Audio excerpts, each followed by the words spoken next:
agradecido en nombre propio y en el de mis compañeros de mesa por vuestra presencia hoy aquí.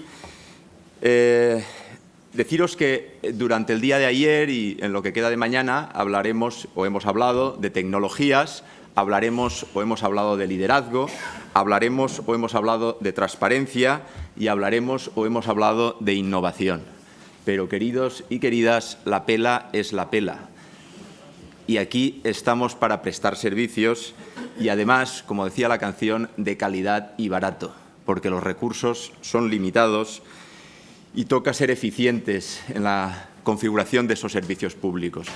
En consecuencia, esta primera mesa redonda de la mañana la dedicaremos, en primer lugar, y en lo que a mí respecta, a tratar de esbozar de una forma fugaz lo que es el ABC de la racionalización y la organización de los servicios públicos para una prestación eficiente, que no solo es un desideratum, sino que, como veremos, es un mandato legal.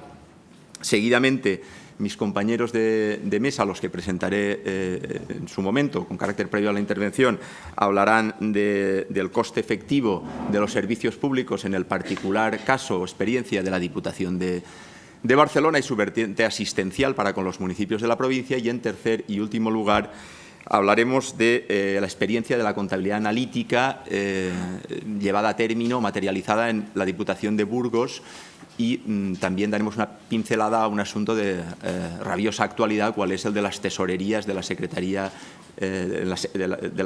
la función de tesorería acumulada a la Secretaría de Intervención y lo que eso conlleva en municipios de menos de 5.000 habitantes. Bueno, sin más dilación, empezamos con lo que es lo que decía el ABC de la racionalización y la organización de los servicios públicos.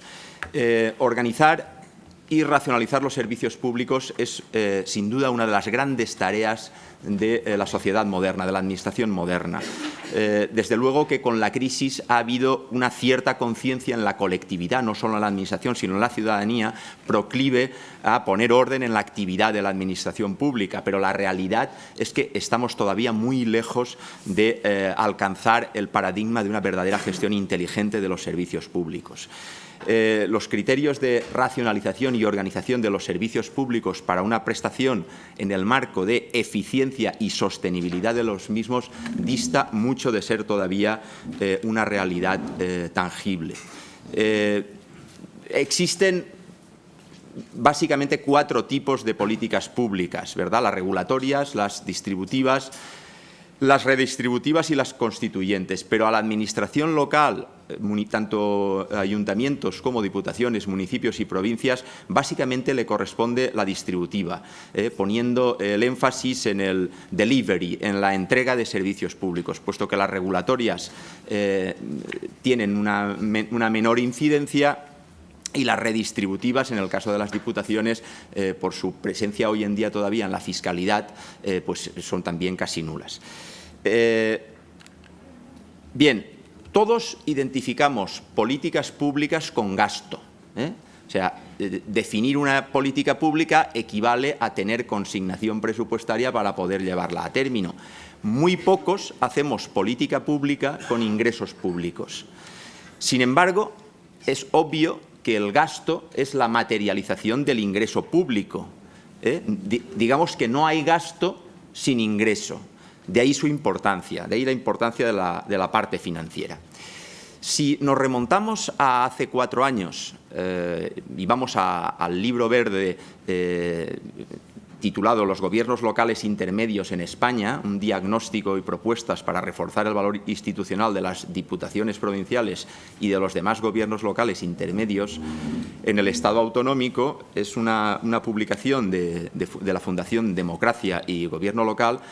Si reparamos en sus páginas 191 y siguientes, en particular en el apartado de recomendaciones, encontraremos ya hace 4 años que se pulsaba la atención en 3 ejes capitales en orden a los cuales debe apuntalarse el futuro de las diputaciones. 3 ejes que en aquel momento, y bajo mi modesto punto de vista hoy en día, constituyen verdaderamente la debilidad de las diputaciones. Por una parte, las competencias, un eje serían las competencias, un segundo eje que sería la forma de gobierno, tanto en lo referente al sistema electoral como a la propia organización institucional, y un tercer eje que sería la financiación.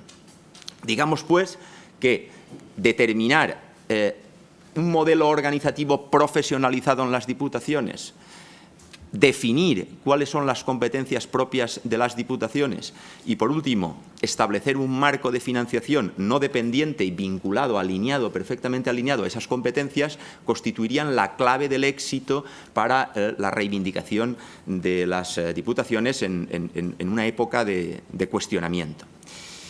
Bien, hablemos de organizar servicios públicos racionales. Desde luego que a fuerza de parecer excesivamente reduccionista, encuentro que existen 3 etapas en la racionalización y en la organización de los servicios públicos. Digamos que encontraría una primera etapa en el análisis del contexto que nos permitirá tomar la decisión. Y será en esa etapa en la que, a lo largo de los escasamente 7 u 8 minutos que me quedan de intervención, centraré mi atención. Una segunda etapa, una vez establecido el análisis del contexto, nos permitiría diseñar y configurar la prestación, y en una tercera etapa seguiríamos, controlaríamos y haríamos un balance de lo que ha sido la prestación del servicio. Vale. Si en el marco de ese análisis de contexto, si vemos cuál es la situación actual, a nadie escapará que hasta ahora la práctica más generalizada ha sido subyugar cualquier otro considerando a la decisión política en materia de servicios públicos. En la órbita de la administración local, tanto la provincial como la municipal, tanto la Diputación como el Ayuntamiento, en contadas ocasiones se hace un análisis de viabilidad del servicio público. La realidad que percibimos es que los representantes políticos captan de la ciudadanía la necesidad de implementar un servicio, de ampliarlo o modificarlo, y ordenan que se haga, y así se hace. O bien, el propio representante político genera la necesidad sin que exista una demanda social palpable, bien por tratarse de una acción en la que pretende encontrar rédito político, o bien pues por otros motivos todavía menos loables, y también se lleva a término. Sin embargo, analizar el contexto exige una tarea previa, un estudio desde tanto la perspectiva social, lo que demanda la ciudadanía, la jurídica, la económica y la técnica, que nos permita tomar la decisión.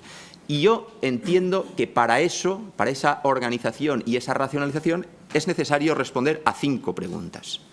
En primer lugar, responder a qué servicios podemos prestar y, en consecuencia, definir las competencias. Es decir, no podemos manifestarnos, podemos arañarnos, podemos recabar firmas para tumbar la Lrsal, para que el Constitucional la declare inconstitucional, pero o incluso puede haber gobiernos que la modifiquen, todo me parecerá bien, pero el marco competencial al que tenemos que circunscribir nuestra actividad en estos momentos es el que a las diputaciones le confiere el artículo 36, ¿verdad? Y además, en el marco del artículo 36, la función de la Diputación es básicamente asistencial o de coordinación. Entonces, en ocasiones, claro, tenemos tendencias, una vis atractiva que nos lleva a la megalomanía, pero nuestras competencias son las que son, y a ese marco nos debemos de ajustar. Si queremos salirnos de las propias, tenemos el 7.4 y tenemos el espectro del 26.2 de la coordinación de los servicios con coste efectivo deficitario o deficiente, que veremos cómo queda en orden al recurso del Constitucional, porque sabéis que el Consejo de Estado informó negativamente esta parte de la ley. La segunda pregunta, una vez definidas cuáles son nuestras competencias, es ¿qué servicios quieren los ciudadanos? Escuchemos a los usuarios. Realmente se hace necesario, y ahora más que nunca, legitimar el papel de las diputaciones. Es decir, entender que la acción prestadora no tiene que ser una acción prestadora de dentro para fuera, sino que tiene que ser de fuera para dentro. Eso es precisamente lo que nos va a legitimar y evidentemente, desde un empoderamiento no alocado, no exagerado, tenemos que fomentar acciones de participación ciudadana que nos permitan, mediante determinados canales, escuchar al ciudadano, encuestas de satisfacción, estudios de mercado, realmente alinear el papel de las diputaciones con las necesidades de los ciudadanos y, posteriormente, reafirmarlas y venderlas. La tercera cuestión sería definir o tener claro, analizar cuánto cuestan los servicios, analizar los costes. Tengo dos autoridades a mi derecha y a mi izquierda que de una forma profusa explicarán la materia, pero mediante una mera pincelada tendré que decir que la gestión de costes es esencial para la toma de decisiones.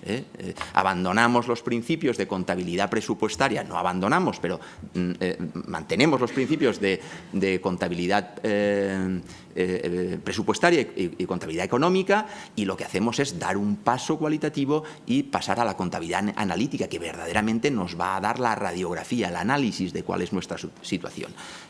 Yo creo que hoy ya no se ganan votos gastando, sino gastando lo que es necesario, de forma eficiente. El cuarto aspecto a tener en cuenta en la definición de esa situación de partida sería qué servicios nos podemos permitir. Y, por tanto, evaluemos las finanzas. Claro, yo creo que no es mejor padre de familia o madre de familia aquel o aquella que lleva a los hijos al liceo francés y tiene una salud bucal de primera división, y además paga profesores particulares y tal, si no se lo puede permitir, porque la aspiración como aspiración es no solo legítima, sino loable, es fantástica.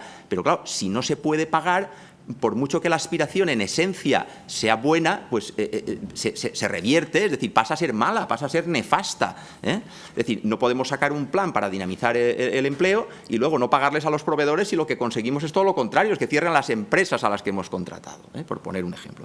En consecuencia, bueno, en primer lugar, tenemos un mandato en el 25.3 de la Ley de Bases de Régimen Local que nos dice que hemos de analizar, antes de decidir la prestación de servicios, factores de descentralización. Hemos de analizar factores de eficiencia, mejor calidad a menor coste, de estabilidad presupuestaria y de sostenibilidad financiera. O sea, gastar lo que tenemos y además poder pagarlo. Es lo que yo denomino la triple A.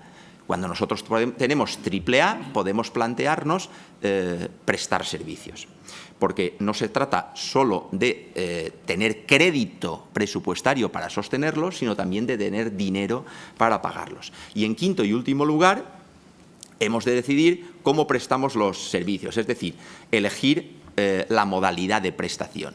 Elegir la modalidad de prestación no es una cuestión ideológica. Es decir, una persona no puede decidir prestar servicios directamente o indirectamente en orden a un paradigma ideológico. Es decir, una persona, un gobierno, en orden a un paradigma político, en orden a una ideología, podrá decidir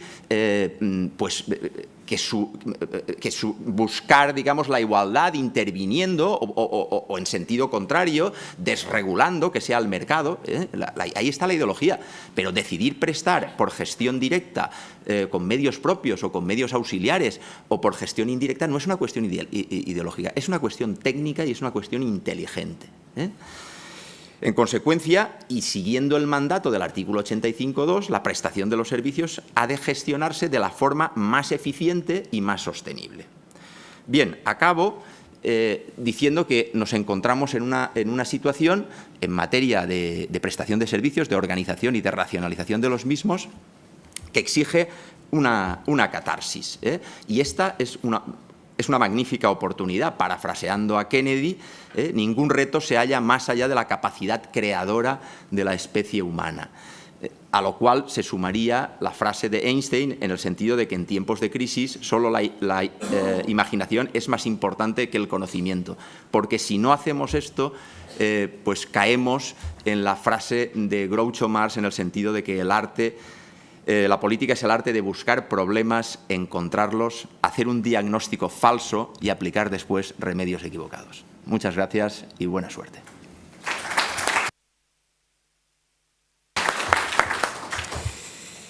Bueno, continuamos con la mesa redonda, en este caso con Antoni Farré Piña. Él es economista. Es en estos momentos director de los Servicios Económicos de la Intervención General de la Diputación Provincial de Barcelona. Durante su trayectoria profesional ingresó como técnico de Administración General en la Administración de la Generalitat catalana, donde ha estado la mayor parte de su trayectoria profesional y precisamente ha estado vinculado pues desde el 92 hasta no hace demasiado a lo que es la coordinación de las haciendas territoriales, para que, consecuentemente, una persona muy vinculada al mundo de las finanzas de la administración local y un experto conocedor, que nos hablará, como he anticipado, de su experiencia, la experiencia de la Diputación de Barcelona en lo que respecta al coste efectivo, tan de moda en estas fechas. Sin más dilación, Antoni, tienes la palabra.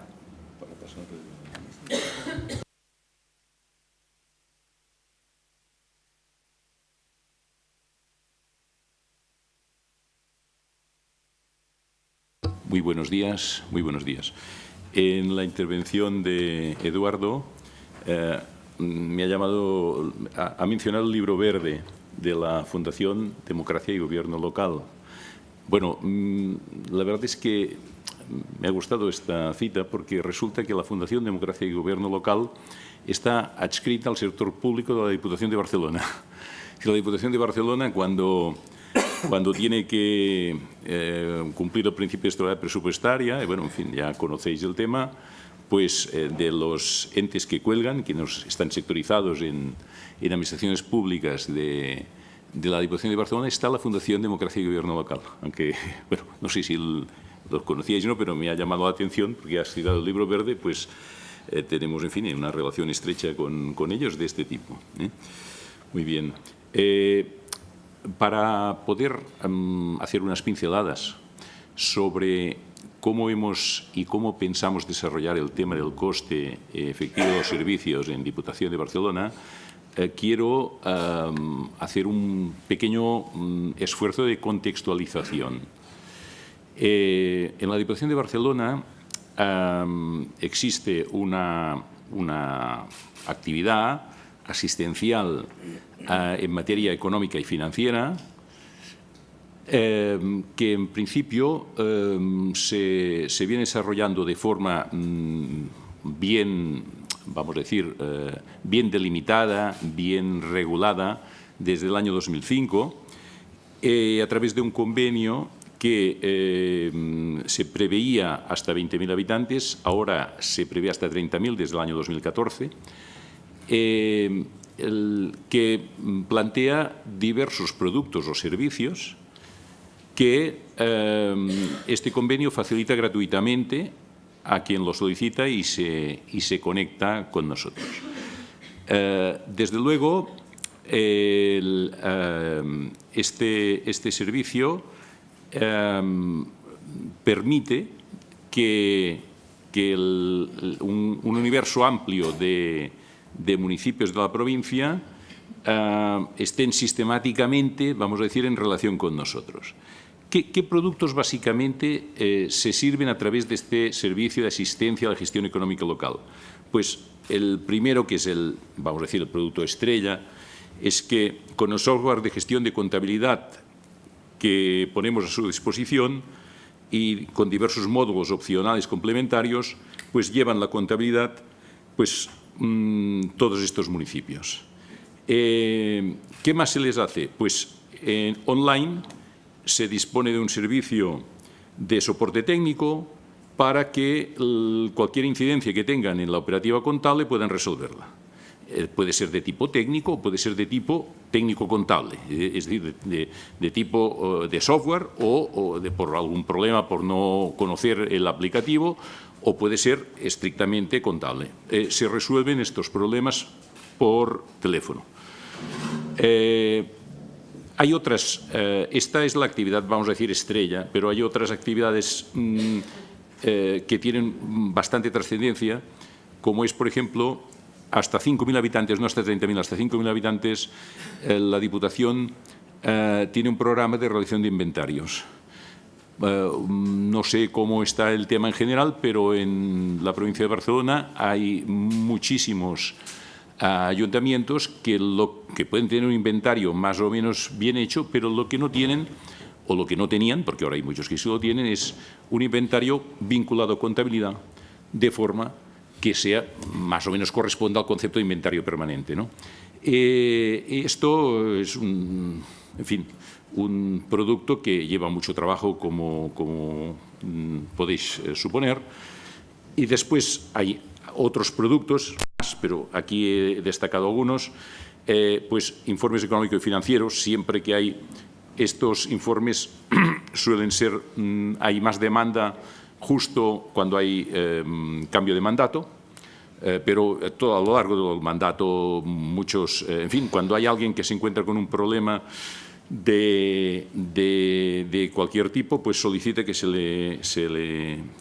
le haga un informe económico y financiero, y finalmente se asesora, hay este esfuerzo de consultoría en planes de... Cuando han tenido que hacer planes de ajuste, planes de saneamiento financiero, planes económico-financieros, PEFs, por el tema de estabilidad o por regla de gasto, etcétera, todo esto pues se resuelve con todo este colectivo por nuestra parte. Para terminar de contextualizar un poco, ahí he puesto 4 porcentajes, es decir, hasta 30.000 habitantes, que es vamos a decir, el público objetivo nuestro, pues hay 281 municipios en la provincia de Barcelona, que son el 90% del total. En total hay 311. Estos municipios en la provincia de Barcelona hay 311. Pues 281 no pasan de 30.000 habitantes y además podríamos decir, y además hay 100 que no pasan de 1.000 y hay 200 que no pasan de 5.000, etcétera. Es decir, que ya no he abundado haciendo un gran cuadro, pero para tener una idea y contextualizar, pues el 90%. ¿Cuántos de estos 281 tenemos en nómina?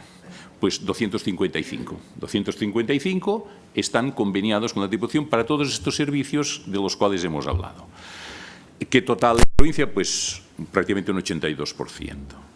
Es decir, que hay un pico, no llega ni a 30, pues lo típico, pues ayuntamientos que estando en un tramo de población que podrían perfectamente disponer de nuestros servicios, pues por un motivo que sea, por esto está la autonomía local, pues se espabilan por su cuenta. También es cierto, para ponderar esto, que el año 2014, es decir, hace nada, hace un año, se amplió de 20.000 a 30.000. Claro está que, a pesar de que no sean muchos, pues hay bastantes ayuntamientos en esta franja que todavía no han conveniado con nosotros, pero podría ser que esto cada año va subiendo.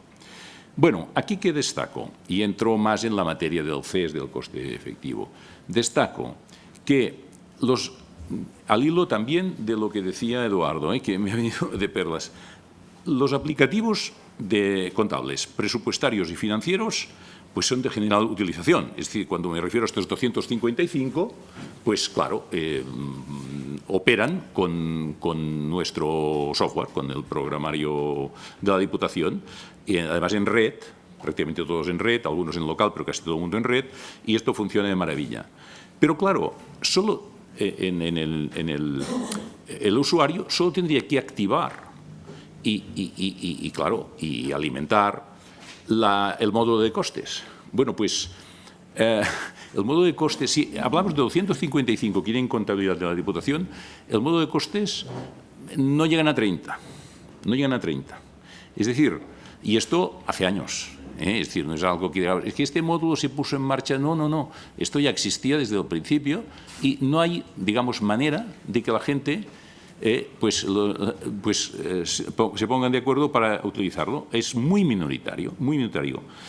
En contraste, cuando ha aparecido la obligación del coste efectivo de los servicios, el aplicativo que voy ahora a describir y comentar, pues ha sido solicitado por 258 ayuntamientos. Es decir que, además,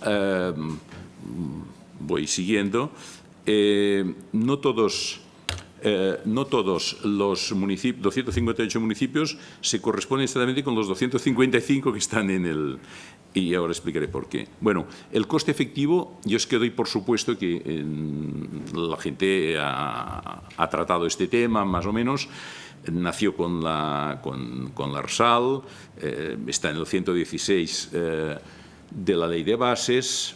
En el 36 aparece la letra H que dice que las diputaciones tenemos que hacer el seguimiento de los costes efectivos y prestados por los municipios. Salió la orden este año, y que inicialmente creíamos que se tenía que hacer la información antes de terminar 2014. Al final esto se lo hizo un ministerio y ha sido este año cuando realmente se ha aplicado. Y además los indicadores no salieron hasta junio. Entonces, el planteamiento que hizo Diputación fue lo que ponemos aquí. Es decir, desde Diputación de Barcelona se optó por dar soporte a todos los ayuntamientos, puesto que teníamos que hacer el seguimiento de todos porque no se distingue. Si no es una cuestión de convenio de 30.000 habitantes, pues se pensó que sí, se preparaba un aplicativo y se ponía en marcha a disposición, tenía que ser de todo el mundo. Es decir, que en principio cualquier ente local de la provincia de Barcelona, pues que lo solicite, claro está, pues podía disponer de este software.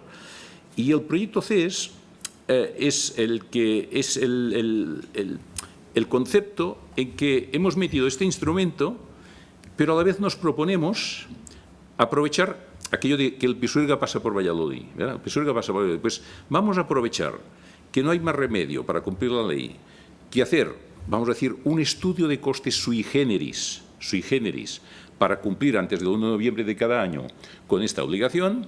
Vamos a aprovechar esto ¿para qué? Pues para conseguir implantar lo que Eduardo ha dicho en su intervención, cultura de costes. Vamos a ver si conseguimos de forma indirecta, este es el propósito.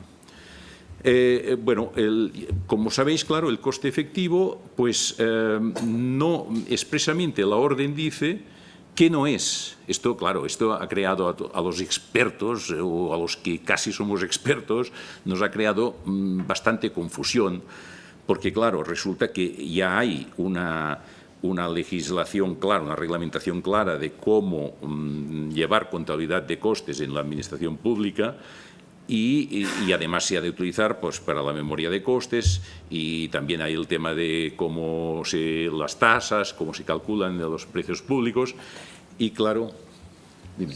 Sí. Y claro, tenemos en este momento tenemos otra modalidad que es el coste efectivo de los servicios. Bueno, pues yo como me advierte Eduardo que tenemos que ir ligeritos, pero como esto lo tenéis, pues tampoco es ningún problema. Yo puedo cortar tranquilamente en cualquier momento. Aquí tenéis este esquema que quizá ya habéis trabajado, que a la izquierda, pues a la izquierda hay los conceptos económicos que entramos cuando son administraciones públicas, y a la derecha cuando son entes de mercado con contabilidad no limitativa. Y claro, existen singularidades que os son conocidas. Esto en cambio, es lo que la ICAL 2013 dice sobre contabilidad de costes. El proyecto CES ha funcionado más o menos como os he dicho. El ayuntamiento nos lo pide, se configura, es decir, cuando hace la petición a nuestros servicios, ya dice, mira, yo tengo, además del ayuntamiento, está el patronato tal, el patronato cual o tal empresa. Vale, entonces se configura el grupo, se les da acceso al sistema, crea sus entidades, tiene un soporte técnico para cualquier incidencia, y es claro, ha sido la tira, porque os digo, 258, y además estos se hacen las copias de seguridad y funciona este sistema. Pensad que nosotros, el mes de julio, como veíamos venir que esto era una catarata y tampoco queríamos hacerlo muy mal, y además habíamos trabajado sobre el borrador de la orden en el año 2014, pues ya en el mes de julio difundimos a los ayuntamientos unos vídeos para explicarles que estuvieran al tanto que en el mes de septiembre tenían que ir corriendo y deprisa para hacerlo el coste efectivo. Entonces conseguimos que la avalancha, y además hicimos unas sesiones en marzo, en abril de este año, de presentación de lo que pensábamos hacer. Entonces todo esto, pues claro, revertió en que cuando vino la avalancha, a pesar de que el Ministerio, claro, pues los formularios fueron a última hora, porque los publicó tardísimo, y además hay pequeños cambios respecto a cómo nosotros habíamos enfocado el tema, pero el tema ha salido bien, vamos a decir, ha salido bien. Ha salido bien porque ha funcionado. Entonces, la idea básica, que quizás sí que con los 5 minutos que me quedan voy a decirles, es que La idea nuestra es que el aplicativo de costes tendría que servir como control y como herramienta de mejora de la gestión. El objetivo es en dos fases, trabajar en dos fases. Por una parte, cumplir con lo mínimo este año. Liquidación de 2014, metida en el aplicativo y saliendo por un output que es los formularios del Ministerio cumplimentados. Esto es lo que hemos intentado con estos 258, que a lo mejor son 260, porque siempre coges el cómputo cuando lo coges, pero es de este tenor. ¿Y qué querríamos hacer con la liquidación de 2015? Es decir, ¿qué querríamos hacer antes del 1 de noviembre de 2016, que pudieran hacer antes de terminar 2016? Pues querríamos poner en marcha la segunda fase en que habría un doble resultado. Aquí hay 3 diapositivas sobre el detalle de 2015 que voy a saltarme, porque es lo conocido y lo que se ha hecho, y estamos terminando en noviembre, y en principio, aunque se prolongó hasta el día 6 y tal, pues todo esto está, ya lo veréis, pero el enfoque desde el primer momento ya para este año es poner el énfasis en que el planteamiento conceptual del aplicativo pueda producir 2 outputs diferentes. Es decir, un output que sería los formularios del coste efectivo de los servicios tal como está definido, y otro output que sería el estudio de costes real. El estudio de costes real. Esta es nuestra pretensión. Bueno, aquí están los formularios abajo, los formularios, y aquí, fase 2016, aquí me tomaré un par de minutitos, si les parece bien. Para conseguir una herramienta de gestión se requiere mayor profundidad de análisis. No es suficiente el déficit del conjunto de instalaciones deportivas, es el ejemplo que hemos dado. Poder ajustar el análisis a las características de la entidad o grupo de entidades. El tratamiento de los costes indirectos ha de estar bien hecho. Poder realizar un trabajo haciendo convivir los 2 criterios. Entendemos que es ineficiente calcular el coste efectivo y a continuación hacer el estudio de costes cuando la carga de datos puede hacerse de una sola vez, el reparto primario puede hacerse de una sola vez y las diferencias aparecen en el reparto secundario.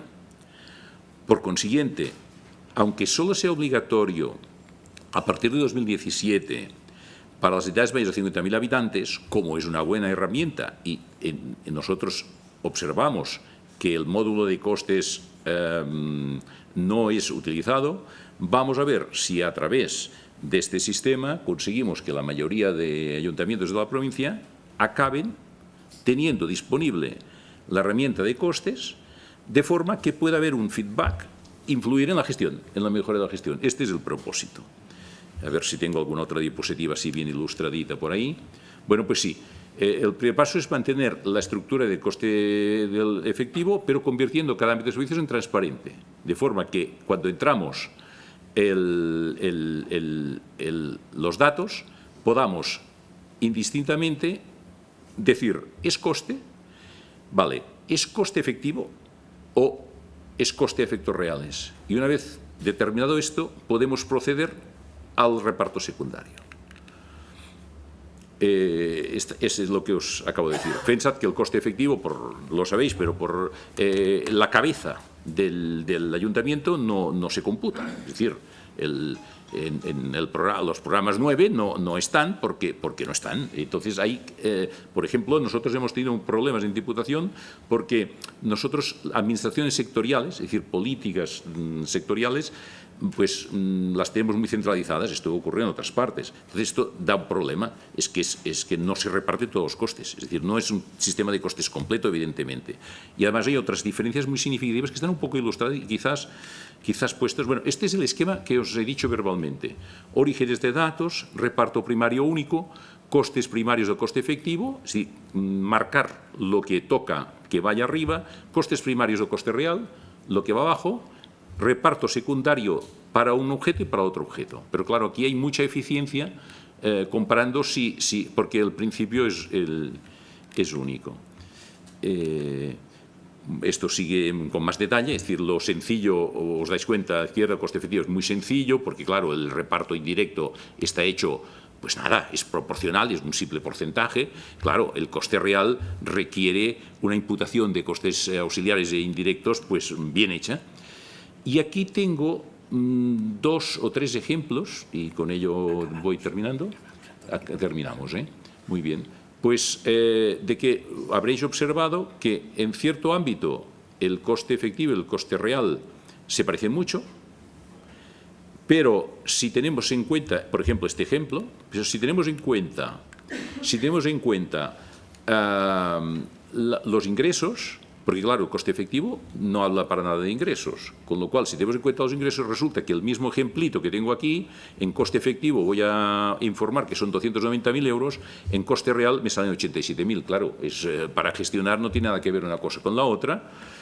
Y este otro ejemplito es que, como ustedes saben, que cuando hay tema de concesiones, pues claro, los ingresos del concesionario, pues en coste efectivo se tienen en cuenta, en contabilidad de costes no tiene sentido, por consiguiente, fíjense la diferencia, yo voy a declarar en coste efectivo 2.271.000, en este ejemplo, que en coste real no llega a 600.000.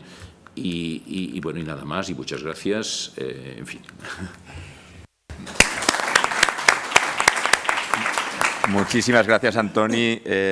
Enhorabuena a la Diputación de Barcelona por este magnífico programa, que es parangón, ¿no?, de esa vertiente asistencial de las diputaciones, incluso una provincia que yo pensaba que estaba poblada de grandes municipios y no es así, es decir, 260 municipios están necesitados de esa asistencia. Y a toda velocidad paso a presentar al siguiente ponente, José Félix Rodríguez Busto. Eres licenciado en Derecho en origen, pero después ha completado esa formación también con la de Ciencias Políticas y Sociología y con la de Psicología Social. Es una persona que además es funcionario de la Administración del Estado, es subinspector de Hacienda en excedencia y actualmente y desde los últimos años ha desplegado su vertiente profesional como tesorero en el Ayuntamiento de Burgos, lo cual compagina con otra vertiente, la docente, la formativa en la universidad de la misma provincia. José Félix nos hablará de su experiencia en el marco de la contabilidad analítica y la asistencia que en ese sentido pueden prestar a los municipios y, como he dicho, también del tema de la tesorería en menos de 5.000 habitantes. José Félix, aunque ahí diga 11, tienes tu tiempo también. Gracias. Vale, gracias, Eduardo.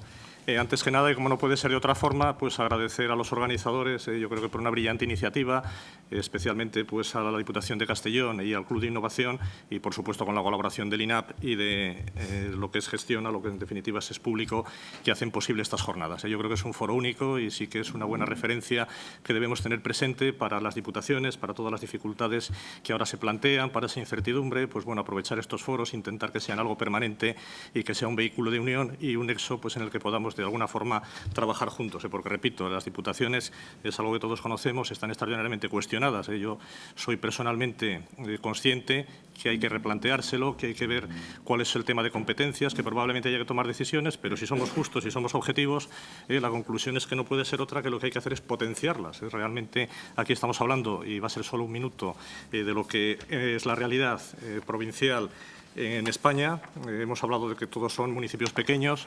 Alguien tiene que tener de alguna forma un mapa provincial distinto incluso dentro de esos pequeños con respecto a lo que es todo el Estado español. Y ahí pues la Diputación de Burgos, y es un poco lo que quería comentar, es una realidad. En la Diputación Provincial de Burgos, en lo que es la provincia, existen más de 1.200 núcleos de población. Si eso lo circunscribimos a lo que son los municipios, que serían de alguna forma las unidades de referencia a la hora de ver cómo hay que prestar las competencias, en concreto son 371. De esos 371, tan solo 3 superan los 20.000 habitantes, es decir, 368 tienen menos de 20.000 habitantes. Burgos es la provincia de la Unión Europea que tiene un mayor número de municipios. Después viene una provincia, o sería una forma, digamos, territorial similar, con otra denominación en Polonia, y la tercera es Salamanca. Pero, repito, la primera somos Burgos. Si ahondamos un poquito más en estos datos de esos 371 municipios, cuando se dice que los municipios son pequeños, cuando se oye pues, en algunos foros que desde Andalucía se dice son muy pequeñitos, casi no llegan a los 5.000 habitantes, desde Barcelona se dice son muy pequeñitos, no llegan a los 1.000, bueno, pues en Burgos en concreto 311 tienen menos de 500 habitantes. y, desde luego, menos de 100, 152. Repito, municipios. Si vamos a entidades locales de población inferiores a 100 habitantes, en Burgos existen más de 1000. Ahora mismo, los que estamos en esta sala, somos muchos más que los que hay a estas horas y en estos momentos en 1000 municipios de la provincia de Burgos. Sin entrar en más detalles, yo creo que es algo elocuente. Si alguien llega, si alguien de alguna forma puede ayudar a estos municipios, a estas entidades locales menores, desde luego son las diputaciones. Ni el Estado, ni las comunidades autónomas, ni por la percepción, ni por la estructura, ni por la manera de trabajar, van a llegar jamás a estas entidades. Por lo tanto, hay algo que las diputaciones tenemos que hacer valer y es eso, nota de que somos imprescindibles realmente y que creo que hacemos sinceramente las cosas bien. También hablando de números, como decía Eduardo, la pela es la pela y eso es importante. Comunidades autónomas en quiebra, pues por desgracia hay unas cuantas. Ayuntamientos en quiebra hay unos cuantos. Diputaciones no solo ya en quiebra, sino saneadas están todas, es decir, ninguna en quiebra y todas estupendamente bien. Eso, hablando desde el punto de vista de la gestión, yo creo que es un tema importante. Circunscribiéndonos a lo que serían los aspectos de las diputaciones, yo creo que hay 3 cuestiones fundamentales y así enlazo un poco con lo que sería objeto de la mesa redonda. Yo creo que el tema de asesoramiento, el tema de la administración electrónica y el tema que ahora se nos abre, aunque ya lo teníamos bastante avanzado, de la gestión tributaria y la recaudación, es clave para entender lo que va a ser el futuro, lo que va a ser de alguna manera un esfuerzo especial para las diputaciones. Repito, venimos haciendo, pero que quizás haya que centrarlo todavía más. En el tema de la administración electrónica, como el otro día apuntaban, en la provincia de Burgos, y perdonen que siga con esta referencia, pero yo creo que es bastante ilustrativa, se comentaba que algo que no cumple el Estado, algo que no cumplen las comunidades autónomas, ayuntamientos de la provincia de Burgos, repito, la mayoría de menos de 100 habitantes, donde el alcalde, con muchísimo mérito y esfuerzo, pues al final hace de todo, igual que el secretario, están ahora mismo tramitando telemáticamente. Es sorprendente ver a los alcaldes que están constantemente preocupados de qué PDA pueden utilizar, qué teléfono móvil. Algunos venían, pues, cuando esto se puso en funcionamiento, con teléfonos que no soportaban nada. Ahora todos están actualizados, todos entran al registro, todos firman, están en el campo, están haciendo sus labores, porque la mayoría trabajan allí, y esos firman electrónicamente. Esos tienen firma, esos ven en tiempo real el estado de sus expedientes. Como el otro día nos decían desde Es Público, en el último año en la provincia de Burgos, documentos, digamos, en fase electrónica, se han gestionado 1.200.000. Si seguimos desglosando cantidades, igual que hacíamos con los municipios, eso supone que cada mes se gestionan 100.000 documentos. Si eso lo dividimos en días hábiles, cada día, hoy mismo, en Burgos, los ayuntamientos, estos mini ayuntamientos, van a gestionar 5.000 papeles, documentos que están integrados en la administración electrónica. Lo que no hacen los ministerios, lo que no hacen las comunidades autónomas, pues lo están haciendo los municipios de la provincia de Burgos. Gracias, evidentemente, a herramientas tecnológicas, a empresas y especialmente a la Diputación. Sin la Diputación, desde luego, eso sería imposible. En esa misma idea de lo que la Diputación puede hacer, pues también una reflexión a lo que serían los costes o el coste efectivo, en que ya Antonio lo ha explicado perfectamente. El tema del coste efectivo, pues la verdad que viene a ser un nuevo requerimiento, una nueva imposición. En mi opinión, estoy entre si sirve para muy poco o no sirve absolutamente para nada. Yo tengo el convencimiento, y es generalizado, de que no solamente no sirve absolutamente para nada, sino que va a producir efectos realmente perversos. Es evidente que el tema de la eficiencia, que el tema de la equidad, tiene que estar presente. La ley de racionalización lo decía expresamente, lo decía la ley de bases, pero eso la propia Constitución, en el artículo 31, cuando dentro del título referido a los derechos y deberes, derechos y libertades, la parte sustancial de la Constitución, hay un artículo dedicado al gasto público y en él se habla, pues, de las 3 E's, de la equidad, de la eficiencia y de la economía. Es decir, no es nada nuevo y resulta que de repente han entrado las prisas por realizar unos estudios.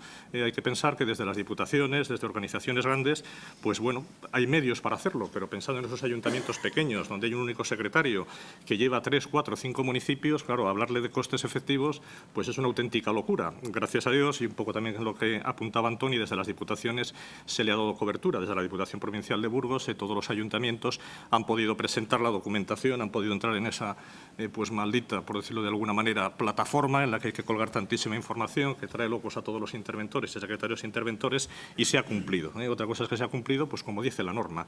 Es totalmente absurdo, y yo creo que eso es algo que todo el mundo tiene asumido, y también antes se apuntaba por Antoni, que desde luego el coste efectivo sirve para muy poquito. La manera de calcular los costes, fundamentalmente hay un criterio, que es el que sigue la IGAE, que es el criterio que sirve para tomar decisiones, también, como comentaba Eduardo, para políticas públicas, para analizar, para al final tomar, pues eso, decisiones eficientes. Hace falta una información certera, exacta, correcta, y la de los costes efectivos, desde luego, no sirve. Es curioso, y la verdad que es un poco también descorazonador, que cuando uno ve la disposición en la que se establece el cálculo del coste efectivo, en esa disposición de noviembre del 2014, en el preámbulo, pues expresamente se dice que no es finalidad de la presente orden determinar ni fundamentar los costes de los servicios públicos a los efectos de su consideración en los informes técnicos económicos que se deben emitir con carácter previo a los acuerdos de establecimiento de tasas o de precios públicos. Es decir, vamos a tener unos datos que no sirven para ver cuál es el coste real de esos servicios. Tampoco sirve para fijar precios públicos. Tampoco sirve para lo que es la reconfección o el contenido de la memoria justificativa del coste y de rendimiento de los servicios públicos. Tampoco sirve, y lo reconoce, repito, el propio preámbulo, para los costes de las actividades e indicadores de gestión, que es clave en estos días, para incluir en la memoria de las cuentas anuales. Entonces, la pregunta es, ¿para qué sirve? Realmente, si no sirve para nada de esto, pues sirve para muy poco. Numéricamente nos ha demostrado cuál es la conclusión, cuál es en realidad lo que cuesta un servicio desde el punto de vista de la contabilidad de costes y cuál es el resultado si se toma en cuenta el coste efectivo. No tiene absolutamente nada que ver. El coste efectivo, además, tiene otro grave inconveniente, y es que se realiza una vez al año con los datos del año anterior, en este caso se han entregado en noviembre, con los datos de la liquidación y presupuestos de diciembre del año anterior. Los datos estaban mal, pero es que encima son de hace un año. Es decir, a la hora de tomar decisiones, a la hora de ver realmente cuáles son los indicadores, pues no sirve absolutamente para nada. En esa línea, por lo tanto, yo creo que lo que hay que hacer es hacer las cosas bien, apostar por una contabilidad de costes, como están haciendo desde Barcelona. Desde luego, en un ayuntamiento grande y diputaciones, pues evidentemente hay medios y tiene sentido. En uno pequeño volveremos a encontrarnos con los problemas, porque una contabilidad de costes para una pequeña entidad es complicada, pero desde luego nunca los costes efectivos. Los costes efectivos, como decía, no solo no sirven para nada, tal y cual están diseñados, sino es que además van a causar o pueden causar un efecto perjudicial, nocivo. Yo diría que incluso diabólico. Ahora mismo los costes efectivos están ya disponibles. Como bien decía Antoni, en el año 2013 había que haberlos cumplimentado. Como no hubo tiempo, lo que hizo el Ministerio motu propio, en base a las liquidaciones, en base a la documentación entregada, pues lo han colgado. Si alguien tiene la curiosidad de ver los costes efectivos, compara dos ayuntamientos exactamente iguales, verá que dan resultados totalmente diferentes. Con lo cual, claro, al alcalde, si esto al final la única virtualidad que tiene es que pueda salir en la prensa o que las cosas se enreden, claro, es difícil decir por qué su servicio a él le cuesta 10, al de al lado le cuesta 5, cuando probablemente sea el mismo servicio y hasta lo esté prestando mejor. Entonces, repito, no solo no se va a conseguir que la información sea fiable, evidentemente que hay que dar información, pero es que la que se va a dar es incorrecta. Yo creo que es mejor no dar información a darla incorrecta y, repito, a que luego la comparativa pues vaya a ser realmente nociva. En ese sentido, pues lo que hay que hacer es apostar claramente por el tema de la contabilidad de costes y ser conscientes que los datos que ahora salgan de los costes efectivos en algún lugar, y sobre todo por asuntos políticos, puede causar problemas y habrá que explicarlo bien. Pero, repito, la virtualidad es que desde la base en sí misma falla. Y otro aspecto que me gustaría destacar, un poco aprovechando pues que la mesa es de temas económicos y puesto que en muchos temas pues de costes, en muchos temas ya de inversiones se ha planteado, es algo que está también de rabiosa actualidad y que afecta pues evidentemente a las diputaciones, es el tema de las tesorerías. En muchas ocasiones lo que son problemas, dificultades, pues al final hay que verlos no como dificultades, sino como un reto y una oportunidad de alguna forma de hacerse valer. Y en esa línea, pues yo creo que ahí las diputaciones sí que podemos y sí que tenemos mucho que decir. En estos momentos, en base a lo mismo que ocurría con el tema de los costes, una iniciativa correcta, un planteamiento inicialmente apropiado, que es el que la función de tesorería se profesionalice, algo que en el mundo local ha venido funcionando sin mayores problemas, y es que el concejal era el tesorero, algo absurdo, pero que ha funcionado durante años. Pues resulta que en base a una de las modificaciones de la Ley de Racionalización y Sostenibilidad se ha dejado claro que el concejal no puede ser tesorero. No está muy claro, o por lo menos no está cerrado, quién tiene que ser el tesorero, pero sí que está muy claro quién no tiene que serlo. Eso lo que ha supuesto es que los ayuntamientos se han quedado sin tesoreros. Hay una indefinición absoluta en el tema de la firma. Si tiene que firmar el secretario interventor, hay un borrador de Real Decreto para regular pues, digamos, las funciones de los habilitados, donde, como no puede ser de otra forma, porque la realidad al final se impone, es que los secretarios interventores, que desde hace mucho tiempo ya son interventores secretarios, ahora van a ser tesoreros y, bueno, pues son como la realidad de los municipios en Burgos, pues todo absolutamente. Entonces, contra eso es difícil luchar, pero la verdad es que tienen un problema, tienen un mayor trabajo, que dentro de lo que cabe es asumible, ya están acostumbrados a asumirlo, sobre todo, repito, con toda la vorágine de la estabilidad presupuestaria, de la información que hay que remitir al Ministerio, bueno, pues de esa auténtica locura. van a tener que ser tesoreros. Eso, en principio, repito, está asumido, pero es cierto que lleva una responsabilidad. Es cierto que a nivel de tesorería hay dos grandes parcelas que de alguna manera hay que abordar. El tema de cobros y pagos, que en un ayuntamiento pequeño, bueno, pues puede ser relativamente sencillo. De hecho, lo vienen haciendo, aunque al final acabe firmando el concejal. Pero luego tiene una parcela, y es la que enlazaría con las diputaciones provinciales, con alguno de sus posibles retos de futuro, que es el tema de la recaudación. El tema de la recaudación es un sistema realmente complejo, es un sistema en el que sí que es posible que haya responsabilidad, hay que dictar providencias de apremio, es posible que haya que llegar a los embargos, es decir, son actuaciones que desde luego conllevan autoridad, que tienen responsabilidad y que además socialmente, pues evidentemente son complicadas de adoptar. Las diputaciones provinciales ya lo vienen haciendo. El otro día, pues desde la Diputación de Castellón se nos explicó un poco el sistema que tienen, también de Alicante, lo tenemos yo creo que todas las diputaciones, en el que se da un servicio integral, no solo de recaudación, que es importante, sino de toda la gestión tributaria. Yo creo que eso es algo que la mayoría de los ayuntamientos ya lo han hecho, pero que quien no lo haya hecho, si al final el secretario va a tener que ser tesorero, pues lo mejor que puede hacer es toda la gestión tributaria y recaudación es delegarla en la Diputación. Servicios que además se prestan con unos datos, con unos ratios impresionantes, con unos ratios espectaculares en todas las provincias. En Burgos, bueno, pues es lo que yo más conozco, más del 80% de los recibos están domiciliados, es decir, antes de empezar a cobrar ya prácticamente está conseguido el objetivo que en muchas otras administraciones no se alcanza. En voluntaria se supera el 95% y luego de lo que queda en ejecutiva el 50%, es decir, al final se anda entre el 97 y 98%, es decir, pues prácticamente un 100%, porque el resto son cuestiones técnicas y poco más. Ese servicio, además, va añadido con la existencia de anticipos mensuales sin ningún tipo de coste, es decir, si un ayuntamiento lo recauda él, simplemente lo que sería financiarse para tener esos anticipos es más que lo que le cuesta la prestación del servicio. Resumiendo, que la gestión tributaria, que la recaudación, que es algo en lo que las diputaciones provinciales vienen apostando y haciéndolo de manera pues altamente satisfactoria, se abre en el sentido de que aquellos que todavía no lo hayan hecho tendrán que hacerlo y que no solo se trata de la recaudación, sino también de la gestión tributaria. Y para concluir, simplemente una cuestión, cuando se habla de las diputaciones, y yo creo que debemos hacernos valer, hay que pensar en el destinatario. Los destinatarios son los municipios. Esa es una ventaja y es un inconveniente de las diputaciones. Yo creo que lo que a las diputaciones nos falta, y termino en 20 segundos, es marketing político, saber vender las cosas. Quizás nos preocupamos de trabajar, de intentar hacerlo lo mejor posible, pero no de venderlo. Tampoco tenemos, digamos, como cliente, por decirlo de alguna manera, al ciudadano, que eso para bien y para mal, pues evidentemente condiciona las cosas. Nuestros clientes son eso, los ayuntamientos, las alcaldesas, los alcaldes, los secretarios, donde tenemos que volcarnos. Realmente con ellos seguro que la satisfacción es evidente, pero si preguntamos en la calle qué hay que hacer con las diputaciones, todo el mundo dice que desaparezcan. ¿Y qué hacen? No tengo ni idea. Pues claro, tomar una decisión sin saber qué es lo que hacen, si realmente sumamos los presupuestos de todas las diputaciones de España, vemos lo que supone y lo que se consigue con eso, pues realmente si todos los problemas de este país son por las diputaciones, pues por suerte no tenemos ningún problema, ¿no? Así pues, reivindicar un poco más este papel, incidir en que en el tema de asesoramiento, y con esto ya sí que concluyo, es crucial la labor de las diputaciones, que en todo el tema que era objeto de la mesa de financiación, de costes efectivos, pues desde luego siempre, como no puede ser de otra forma, en la Diputación, y aun siendo conscientes en algunas cosas de lo absurdo del trabajo que hay que realizar, se les satisface, se les ayuda y de alguna manera se permite que cumplan. Los secretarios, los alcaldes, quien soluciona sus problemas a todos los niveles, uno de ellos el económico, el presupuestario, sin duda son las diputaciones. Por mi parte, nada más y muchas gracias. Muchísimas gracias, José Félix. Clausuramos la mesa redonda diciéndote, en primer lugar, que nunca se dijo tanto en tan poco tiempo. Gracias por compilar y gracias por tu velocidad. Creo que Diputación de Barcelona, Diputación de Burgos son dos ejemplos paradigmáticos de cuál es el futuro de las diputaciones. Las diputaciones tienen que trabajar en el back office para que se luzcan sus clientes, que son los municipios. Por tanto, la vertiente asistencial y de asesoramiento al municipio es esencial.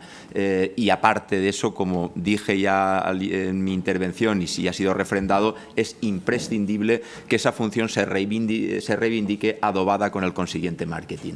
En fin, creo que nos hemos ajustado razonablemente al tiempo que se nos había dado, solo nos hemos pasado 5 minutos y de nuevo agradecerles a todos su presencia, agradecer a la organización que haya tenido a bien citarnos, a Es Público como patrocinador, su soporte ya en el tercer congreso y, en fin, como decía, muchas gracias y buena suerte.